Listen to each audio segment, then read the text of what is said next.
look at this robbery that was stopped by the clerk, who was very prepared. The suspect was armed with a hatchet when he tried to rob the store in Oregon.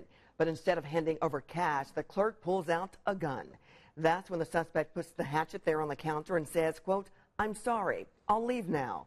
Well, the clerk orders the suspect to get on his knees and then put his hands in the air while the clerk called police. Now, the would-be robber started to comply, but then he took off. He's still on the run tonight.